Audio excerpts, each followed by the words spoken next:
So in this lecture we will see resolution of vectors. So आतापर्यंत आपण discuss केला आहे vector p, vector q, vector p आणि vector q या दोघांमध्ये अँगल थीटा आणि त्याला म्हणत असतो आपण angle between vector p and vector q. याचा आपण रिझल्टंट वेक्टर r याचं मॅग्निट्यूड r हे कसं फाइंड करायचं हे आपण लर्न केलं. तर पहा रिझोल्यूशन ऑफ वेक्टर्स मध्ये vector can be written as sum of two or more vectors. Vector आपण याच्यामध्ये पाहिलं vector can be written as sum of two or more vectors. Sum of two or more vectors. Vector म्हणल्यानंतर तुमच्या लक्षात येत असेल vector p, vector q, vector r.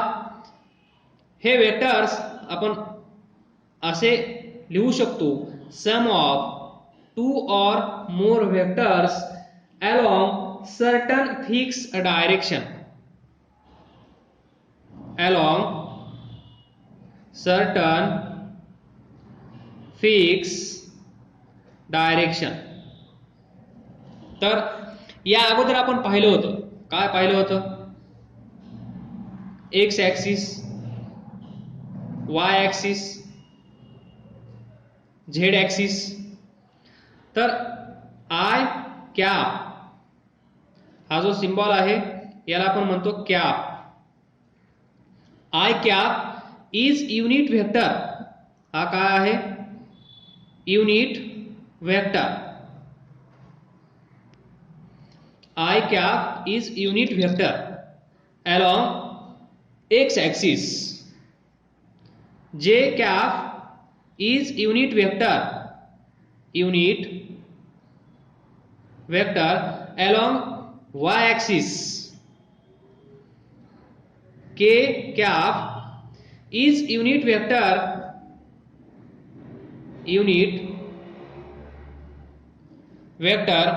along z axis.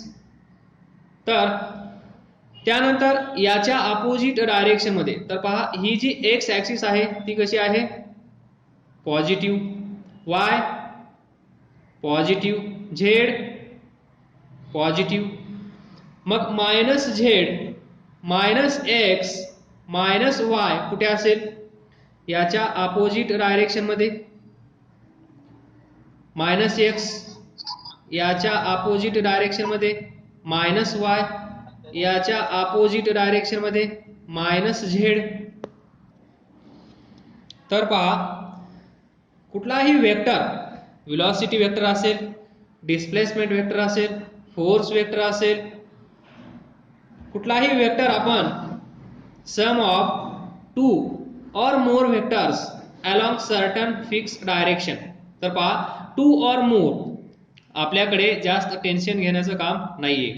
एक तर दोन वेक्टर असतील किंवा तीन असतील. दोन वेक्टर म्हणजे दोन ॲक्सिस, तीन वेक्टर म्हणजे तीन ॲक्सिस. एक या डायरेक्शन मध्ये, एक या डायरेक्शन मध्ये, एक या डायरेक्शन मध्ये. म्हणजे हा एक कॉम्पोनंट असेल, हा एक कॉम्पोनंट असेल, हा एक कॉम्पोनंट असेल. या तिघांना ऍड केल्यानंतर आपल्याला एक वेक्टर भेटेल. जर हा झेड ॲक्सिस नसेल, फक्त हा ॲक्सिस असेल आणि हा ॲक्सिस असेल तर या डायरेक्शन मध्ये एक, या डायरेक्शन मध्ये एक, इकडे एक कॉम्पोनंट, इकडे एक कॉम्पोनंट. या दोघांची सम म्हणजे सम ऑफ टू वेक्टर्स. तीन डायरेक्शन मध्ये असेल, तीन कॉम्पोनंट असतील तर sum of three vectors along certain fixed direction. कळत आहे तुम्हाला? सर्टन फिक्स डायरेक्शन म्हणजे एकतर ही डायरेक्शन असेल किंवा ही डायरेक्शन असेल किंवा ही डायरेक्शन असेल. तर thus a vector v can be written as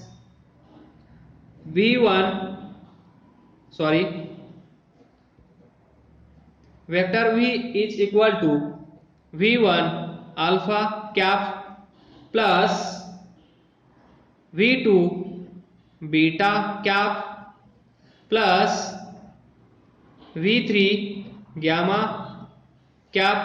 तर इथे पहा हा हे तीन सम ऑफ मोर वेक्टर्स. हा एक वेक्टर असेल, हा एक वेक्टर असेल, हा एक वेक्टर असेल.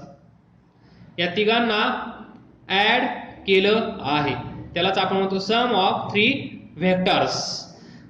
तर ही डायरेक्शन पहा, इथे अल्फा कॅप आहे, बीटा कॅप आहे, गॅमा कॅप आहे. इथेच आपण लिहू शकतो तुम्हाला समजण्यासाठी, म्हणूनची डायग्राम ड्रॉ केली आहे. V1 आय कॅप, V2 जे कॅप, V3 के कॅप. याचा अर्थ काय असेल? हा कॉम्पोनंट अलॉन्ग एक्स ऍक्सिस आहे, हा कॉम्पोनंट अलॉन्ग वाय ऍक्सिस आहे, हा कॉम्पोनंट अलॉन्ग दिस ऍक्सिस आहे, अलॉन्ग झेड ऍक्सिस.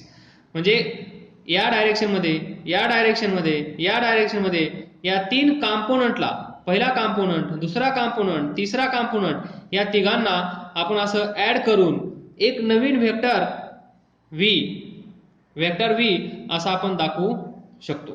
तर इथे पहा V1, V2 and V3. V1, V2 and V3 काय आहेत? Component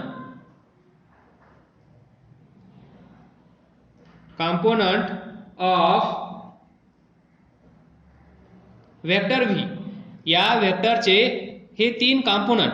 so component of vector V along 3 directions. Along 3 directions पहा alpha cap, beta cap, gamma cap हे काय आहेत? डायरेक्शन्स. हे डायरेक्शन दाखवत आहेत, म्हणजेच युनिट वेक्टर्स. हे काय आहेत? Unit vectors along 3 different directions. तर प्रॉब्लेम घेतल्यानंतर, याच्यावरचा प्रॉब्लेम सॉल्व्ह केल्यानंतर अजून तुम्हाला आयडिया येईल. सध्या एवढं टेन्शन घेऊ नका. सो V1 हा V1, V2, V3 काय आहेत? Component of this vector. Component तर पहा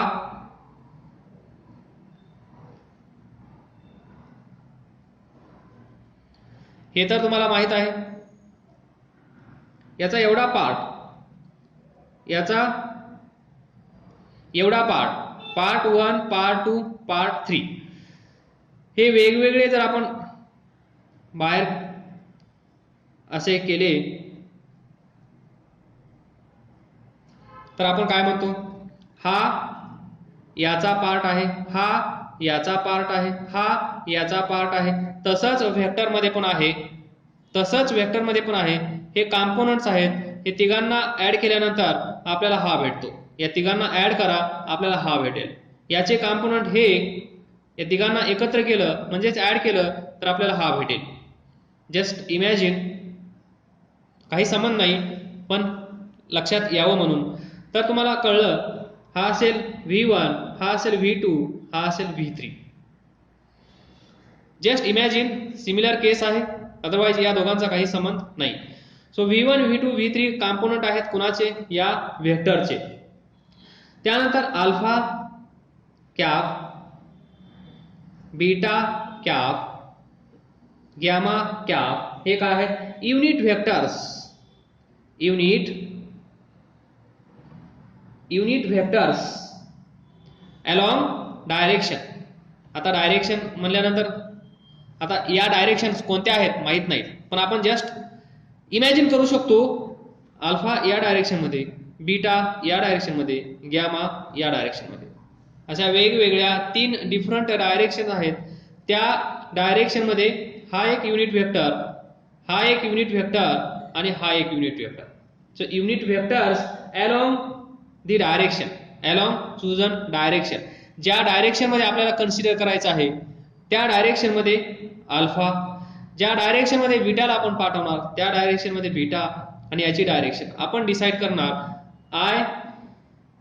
I cap J cap K cap I cap is always along positive X axis J cap is always along positive Y axis त्यानंतर K cap is always along Z positive axis.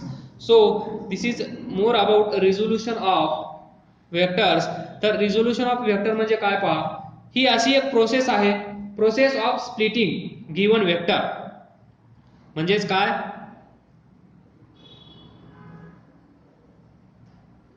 He car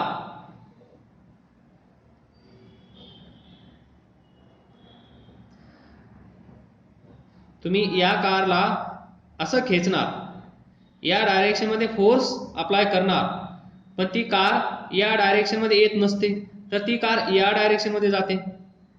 म्हणजे या direction मध्ये या कारला कोणीतरी खेचत असेल. एवढं logic तुम्हाला कळत असेल.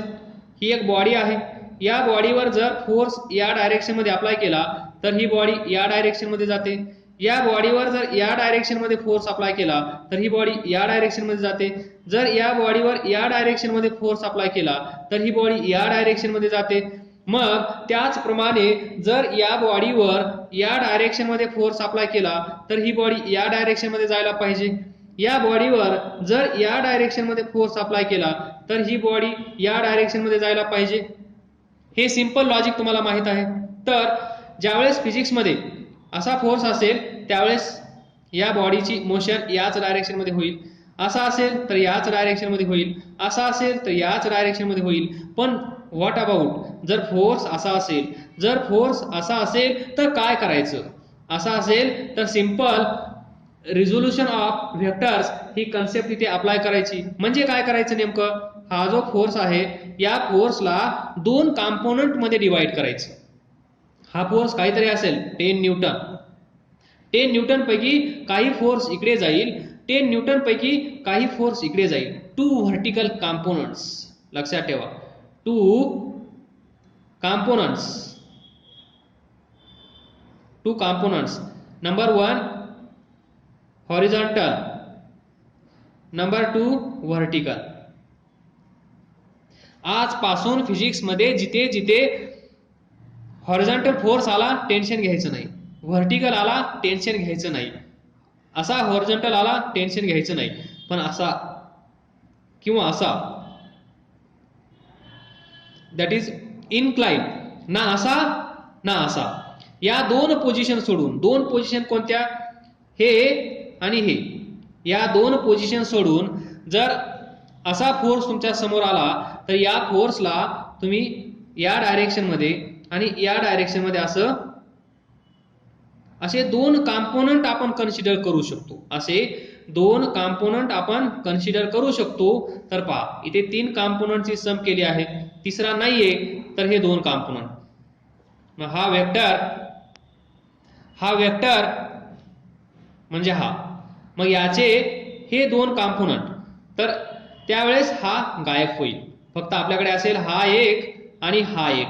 मग हा झाला हॉरिझॉन्टल, हा झाला व्हर्टिकल. आणि जेव्हा हा फोर्स असा आपण डिवाइड करतो त्याला आपण टेक्निकली म्हणतो resolution of forces, in short resolution of vectors. या व्हेक्टरला दोन पार्ट मध्ये डिवाइड करायचं. पहिला पार्ट हॉरिझॉन्टल डायरेक्शन मध्ये, दुसरा पार्ट व्हर्टिकल डायरेक्शन मध्ये. तर इथे पहा, ही कार आहे, या कारला आपण इकडे खेचत आहोत, पण ही कार इकडे जाते का, आपल्याकडे अशी येते का, तर नाही, ती कार इकडे जाते. म्हणजे या फोर्सचा या डायरेक्शन मधला कंपोनेंट, आताच आपण पाहिलं, या फोर्सला दोन कंपोनेंट असतात, या फोर्सला दोन कंपोनेंट असतात, एक कंपोनेंट या डायरेक्शन मध्ये आणि एक कंपोनेंट या डायरेक्शन मध्ये. आणि लक्षात ठेवा हे दोन कंपोनेंट, हा पहिला कंपोनेंट, हा दुसरा कंपोनेंट, पहिला कंपोनेंट, दुसरा कंपोनेंट, हे दोन कंपोनेंट एकमेकांना परपेंडिक्युलर असतात. पहा इथे हा कंपोनेंट याला हा परपेंडिक्युलर, तुम्ही याला असं पहिला कंपोनेंट याला कन्सिडर केलं तर दुसरा कंपोनेंट याला परपेंडिक्युलर असणार म्हणजे असणार, आणि यालाच आपण म्हणतो रेक्टँग्युलर कॉम्पोनंट्स. हे दोन कॉम्पोनंट्स ज्या वेळेस एकमेकांना परपेंडिक्युलर असतात त्यावेळेस त्यांना आपण म्हणत असतो रेक्टँग्युलर कॉम्पोनंट्स. आणि हमेशा फिजिक्समध्ये असा फोर्स, असा एखादा व्हेक्टर असेल तर त्या व्हेक्टरला दोन कॉम्पोनंट मध्ये डिवाइड करा, एक अलॉंग हॉरिझॉन्टल आणि एक अलॉंग व्हर्टिकल. त्यावेळेस प्रॉब्लेम सॉल्व्ह करणं इझी जातं. भरपूर सारी प्रॅक्टिस आपण करणार आहोत, घाबरू नका. छोटस एक्झाम्पल घेऊया, छोटूसा एक्झाम्पल. हा वाय ऍक्सिस, हा एक्स ऍक्सिस. याला आपण म्हणतो एक्स ऍक्सिस, हे जुनच आहे. याला आपण म्हणतो वाय ऍक्सिस, हे पण जुनच आहे. याला आपण म्हणतो ओरिजिन, हे पण जुनच आहे. असा एक व्हेक्टर आपण कन्सिडर करू, वेक्टर आर. याचं नाव point C. OC vector OC किंवा वेक्टर आर, बस वेक्टर ओसी आपण कन्सिडर केला. Now let us see how to find rectangular components in 2 dimensions. 2 dimensions म्हणजे 2 axis, along X along Y. 3 dimensions म्हणल्यानंतर तिसरी ऍक्सिस इथे येणार, झेड ऍक्सिस. आता 2 ऍक्सिस म्हणजे 2 डायमेन्शन्स हे समजल्यानंतर 3 डायमेन्शन्स समजायला वेळ लागत नाही. So consider a vector R is equal to, we can write vector OC, ज्या वेक्टरचा origin or vector are originating from this origin of rectangular coordinate system, that is x and y axis, that is x axis and y axis. So याच्या पुढे काय करायचं आहे, draw a perpendicular from point C. इथून एक perpendicular असा draw काढायचा आहे. परपेंडिक्युलर म्हणल्यानंतर हा अँगल 90 डिग्री असला पाहिजे. तर पहा इथे एरो शो करा, या पॉइंटला नाव ए द्या. तर पहा या पॉइंट पासून एक परपेंडिक्युलर ड्रॉ केला, इथून एक परपेंडिक्युलर ड्रॉ केला एक्स ऍक्सिस वर, आणि त्यानंतर आपण पहा इथे एरो शो केला म्हणजेच OA. याचा अर्थ काय, अजून एक इथून परपेंडिक्युलर ड्रॉ करा y ऍक्सिस वर आणि इथे एरो शो करा, हा पण असला पाहिजे परपेंडिक्युलर. या पॉइंटला म्हणजे इथे जे इंटरसेक्शन होत आहे त्याला B म्हणा. तर पहा आता OA वेक्टर OA, त्यानंतर वेक्टर OB. काय केलं, x axis Y axis origin मधून जाणारा एक वेक्टर आपण कन्सिडर केला, वेक्टर आर. इथे O नाव दिलं, इथे C दिलं, आणि C मधून इकडे एक परपेंडिक्युलर ड्रॉ केला, C मधून इकडे एक परपेंडिक्युलर ड्रॉ केला, आणि हा परपेंडिक्युलर y ऍक्सिसला जिथे इंटरसेक्ट होतो त्याला B म्हणलं. हा परपेंडिक्युलर x ऍक्सिसला जिथे भेटतो म्हणजेच इंटरसेक्ट होतो तिथे आपण त्या पॉइंटला ए असं नाव दिलं. त्यानंतर OA हा वेक्टर तयार केला, वेक्टर OA इकडे वेक्टर OB. तर वेक्टर OA याला आपण म्हणू शकतो वेक्टर R सफिक्स x. हा वेक्टर, हा जो OA आहे, ही परपेंडिक्युलर ड्रॉ केल्यानंतर x ऍक्सिस वर इथे इंटरसेक्शन घडत आहे. जिथे इंटरसेक्शन घडत आहे तिथून हे डिस्टन्स हा एक वेक्टर आपण कन्सिडर केला, वेक्टर ओ ए, आणि तो असेल वेक्टर आर, या आरचा एक कॉम्पोनंट. पुढे जाऊन तुम्हाला लक्षात येईल तो अलोंग एक्स आहे म्हणून सफिक्स एक्स. अशाच प्रकारे ओ बी काय असेल, R Y, vector R Y. OB is equal to vector R suffix y, where vector Rx and vector Ry हे काय आहेत, कॉम्पोनंट ऑफ, यालाच आपण म्हणतो कॉम्पोनंट ऑफ वेक्टर OC. हा जो वेक्टर OC आहे या वेक्टरचे हे कॉम्पोनंट्स, हा एक कॉम्पोनंट आणि हा एक कॉम्पोनंट. जस्ट इमॅजिन दिस बॉडी, फोर्स, सरफेस, हा फोर्स F.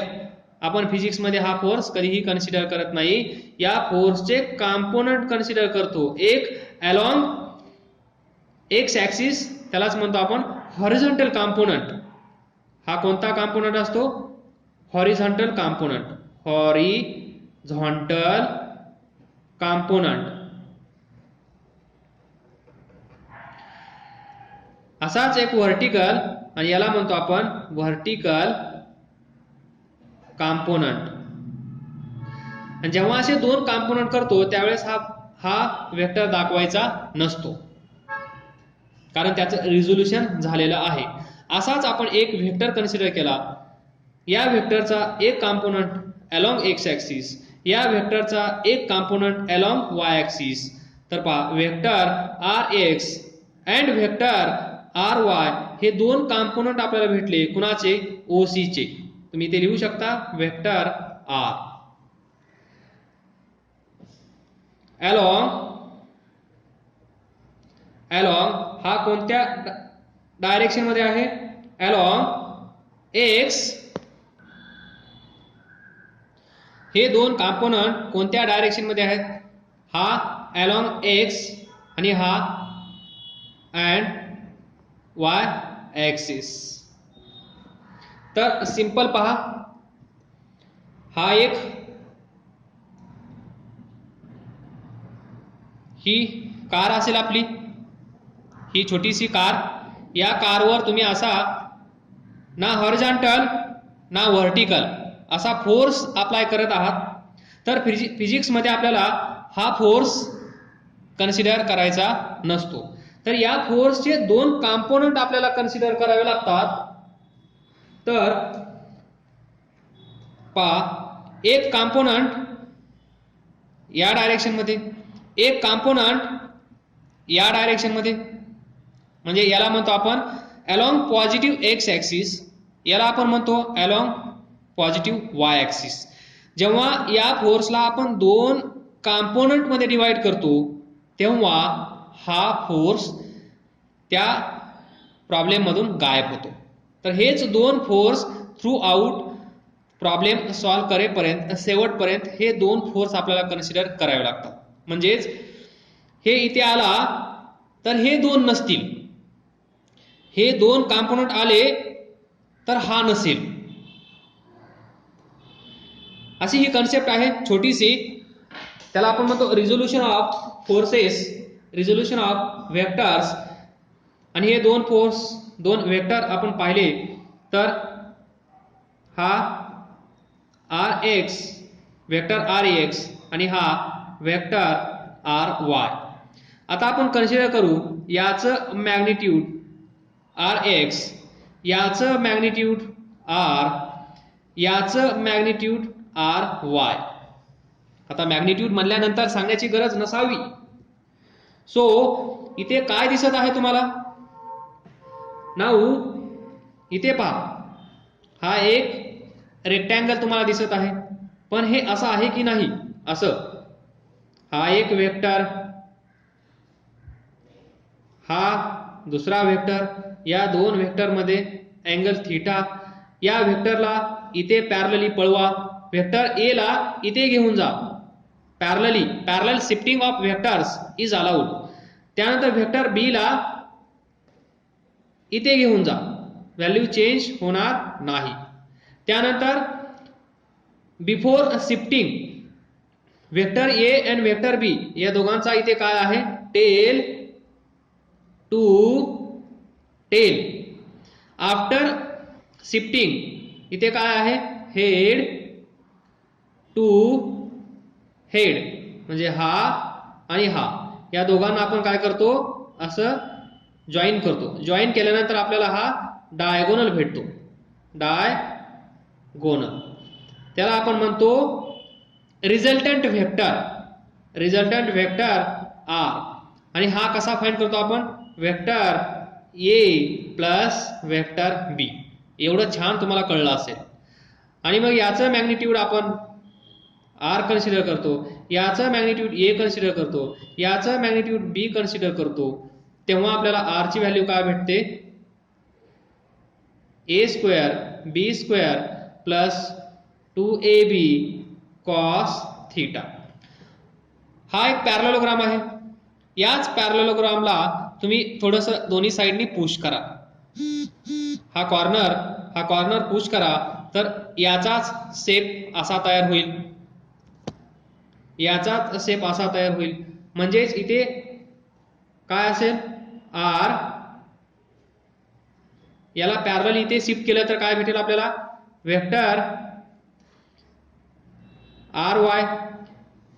या OA ला पॅरलली इकडे शिफ्ट केलं तर आपल्याला इथे काय भेटेल, व्हेक्टर आर एक्स.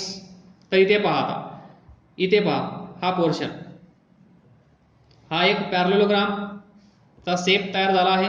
हा आहे रेक्टँगल, पण लॉ ऑफ पॅरलेलोग्राम यूज करण्यासाठी, म्हणजेच इथे आपण लॉ ऑफ पॅरलेलोग्राम यूज करू शकतो. मग लॉ ऑफ पॅरलेलोग्राम नुसार आपण काय लिहू शकतो, इथे पहा हा व्हेक्टर रिव्हर्स. आता रिव्हर्स विचार करा, हा एक कॉम्पोनंट आहे, म्हणजे हा एक वेक्टर आहे आणि हा एक वेक्टर आहे. हा इथे पॅरलली शिफ्ट केला, हा इथे पॅरलली शिफ्ट केला, तर आपल्याला पॅरलेलोग्राम असा भेटला. पण असा पॅरलेलोग्राम, हा इथे रेक्टँगल आहे, please note this. He concept तुमच्या लक्षात यावी, ही कन्सेप्ट इथे तुम्हाला यूज करता यावी म्हणून मी याला पॅरलेलोग्राम म्हणत आहे. तर हा इथे शिफ्ट झाला, हा इथे शिफ्ट झाला, आणि आपल्याला पॅरलेलोग्राम लॉ आता आपण यूज करू शकतो. तर हा वेक्टर म्हणजेच रिझल्टंट वेक्टर असं आपण कन्सिडर करायला हरकत नाही. मग इथे पहा, हा एक वेक्टर आणि हा एक वेक्टर, हा इथे शिफ्ट केला आहे असा. तर वेक्टर आर रिझल्टंट वेक्टर कसा लिहिला पहा, हा एक वेक्टर आणि हा एक वेक्टर. तसंच हा एक वेक्टर आणि हा एक वेक्टर आपण लिहू शकतो की नाही, तर पहा vector R is equal to vector R X plus vector R Y. हा प्लस हा आपल्याला भेटेल हा, हा प्लस हा आपल्याला भेटेल हा, by law of parallelogram, this logic. तर हा वेक्टर तुम्हाला भेटला. So vector R is equal to vector R X plus vector R Y. आता आपल्याला माहित आहे, काय माहित आहे, आताच आपण या अगोदर हे लॉजिक पाहिलं. इथे unit vector i cap unit vector, जे कॅप युनिट वेक्टर, के cap unit vector, along Z, along X, along Y. हेच लॉजिक मी इथे यूज करणार आहे. तर पहा, x axis, Y axis, Z axis. तर याच्या अलॉंग वेक्टर एक्स, याच्या अलॉंग वेक्टर वाय, याच्या along vector Z. Vector consider करतो मी आता. Along X axis vector x, along Y axis vector Y, along Z axis vector Z. तर मग हे माहित आहे आपल्याला, I cap is unit vector along X axis, J cap is unit vector along y axis, K cap is unit vector along z axis. मग by definition of unit vectors आपल्याला माहित आहे युनिट व्हेक्टर कसा find करतो आपण. Unit vector I cap is equal to त्या direction मध्ये असणारा vector, so vector X divided by त्या व्हेक्टरचं मॅग्निट्यूड, म्हणजेच vector X divided bye x. Vector x या डायरेक्शन मधला व्हेक्टर त्या व्हेक्टरचं मॅग्निट्यूडनी डिवाइड करायचं, तर आपल्याला भेटेल आय कॅप. त्याचप्रमाणे जे कॅप कसा असतो, so J cap is equal to vector along this direction, so vector Y along this direction. या डायरेक्शन मध्ये असणारा व्हेक्टर डिवायडेड बाय त्या व्हेक्टरचं मॅग्निट्यूड, त्याचं मॅग्निट्यूड आपण असं दाखवतो, म्हणजेच vector Y divided by Y. Vector y चं मॅग्निट्यूड y. त्यानंतर in this direction J I J K. आता के कॅप सिमिलरली या डायरेक्शन मध्ये vector z, so vector z divided by त्याचं मॅग्निट्यूड, आणि याला कसं लिहितो आपण, is equal to vector z divided by z. तर इथे लिहितो मी के साठी, K cap is equal to vector z त्याचं magnitude is equal to vector z divided by z. आता हे मॅग्निट्यूड कसं फाइंड करायचं, फक्त सध्या तुम्ही डेफिनेशन्स लक्षात ठेवा. तर हे या लॉजिकचा यूज करून, तर पहा आता व्हेक्टर आर एक्स डायरेक्शन मध्ये आहे, व्हेक्टर आर वाय डायरेक्शन मध्ये आहे. तर याच कन्सेप्टचा यूज करून आपल्याला vector unit vector along this काय असेल, I cap is equal to. आता इथे पहा एक्स म्हणजे अलॉंग एक्स आपण इथे काय कन्सिडर केला, एक्स व्हेक्टर एक्स, पण इथे वेक्टर कोण आहे, vector R X. So vector R X divided by त्याचं मॅग्निट्यूड वेक्टर आर एक्स. पहा इथे वेक्टर एक्स ची जागा कोणी घेतली, इथे वेक्टर आर एक्स, म्हणजे एक्स च्या जागेवर